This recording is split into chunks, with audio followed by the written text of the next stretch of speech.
2 Kings chapter 17. Reign of Hoshea of Israel. In the 12th year of Ahaz, king of Judah, Hoshea, son of Elah, became king in Samaria over Israel for 9 years. He did what was evil in the Lord's sight, yet not to the extent of the kings of Israel before him. Shalmaneser, king of Assyria, advanced against him, and Hoshea became his vassal and paid him tribute. But the king of Assyria found Hoshea guilty of conspiracy for sending messengers to the king of Egypt at Sais, and for failure to pay the annual tribute to the king of Assyria. So the king of Assyria arrested and imprisoned him. Then the king of Assyria occupied the whole land and attacked Samaria, which he besieged for 3 years. The end of Israel. Israelites deported.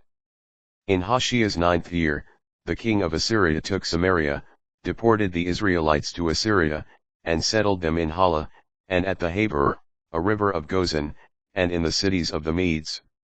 This came about because the Israelites sinned against the Lord, their God, who had brought them up from the land of Egypt, from under the hand of Pharaoh, king of Egypt. They venerated other gods. They followed the rites of the nations whom the Lord had dispossessed before the Israelites and those that the kings of Israel had practiced. They adopted unlawful practices toward the Lord, their God. They built high places in all their cities, from guard post to garrison town. They set up pillars and Asheros * for themselves on every high hill and under every green tree. They burned incense there, on all the high places, like the nations whom the Lord had sent into exile at their coming. They did evil things that provoked the Lord. And served idols, although the Lord had told them, "You must not do this."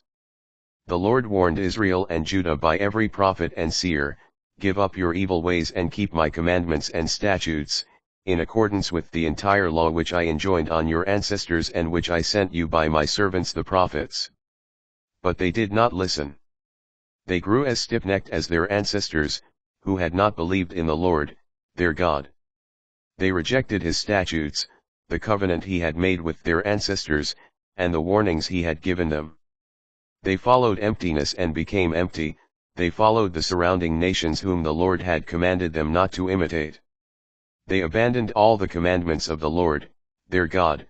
They made for themselves 2 molten calves, they made an Asherah, they bowed down to all the host of heaven, they served Baal. They immolated their sons and daughters by fire. They practiced augury and divination. They surrendered themselves to doing what was evil in the Lord's sight, and provoked him. The Lord became enraged, and removed them from his presence. Only the tribe of Judah was left. Even the people of Judah did not keep the commandments of the Lord, their God, but followed the rites practiced by Israel. So the Lord rejected the entire people of Israel, he afflicted them and delivered them over to plunderers, finally casting them from his presence. When he tore Israel away from the house of David, they made Jeroboam, son of Nebat, king, but Jeroboam lured the Israelites away from the Lord, causing them to commit a great sin.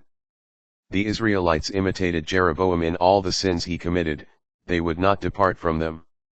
Finally, the Lord removed Israel from his presence, just as he had declared through all his servants, the prophets. Thus Israel went into exile from their native soil to Assyria until this very day. Foreigners deported to Israel. The king of Assyria brought people from Babylon, Cutha, Ava, Hamath, and Sepharvaim, and settled them in the cities of Samaria in place of the Israelites. They took possession of Samaria and dwelt in its cities. When they first settled there, they did not venerate the Lord, so he sent lions among them that killed some of them. A report reached the king of Assyria, "The nations you deported and settled in the cities of Samaria do not know the proper worship of the God of the land, so he has sent lions among them that are killing them, since they do not know the law of the God of the land." The king of Assyria gave the order, "Send back some of the priests you deported, to go there and settle, to teach them the proper worship of the God of the land." So one of the priests who had been deported from Samaria returned and settled in Bethel, and began to teach them how to venerate the Lord. Thus each of these nations continued to make its own gods, setting them up in the shrines of the high places the Samaritans had made, each nation in the cities in which they dwelt. The Babylonians made Sukkot-Banat, the people of Cuth made Nergal, those from Hamath made Ushimah. Those from Ava made Nibhaz and Tarduk, and those from Sepharvaim immolated their children by fire to their city gods, King Hadad and King Anu. At the same time, they were venerating the Lord, appointing from their own number priests for the high places to officiate for them in the shrines on the high places. They were both venerating the Lord and serving their own gods. They followed the custom of the nations from among whom they had been deported. To this very day they continue to act according to their former customs, not venerating the Lord nor observing the statutes and regulations, the law and commandment, that the Lord enjoined on the descendants of Jacob, whom he had named Israel. When the Lord made a covenant with them, he commanded them, "You must not venerate other gods, nor bow down to them, nor serve them, nor offer sacrifice to them.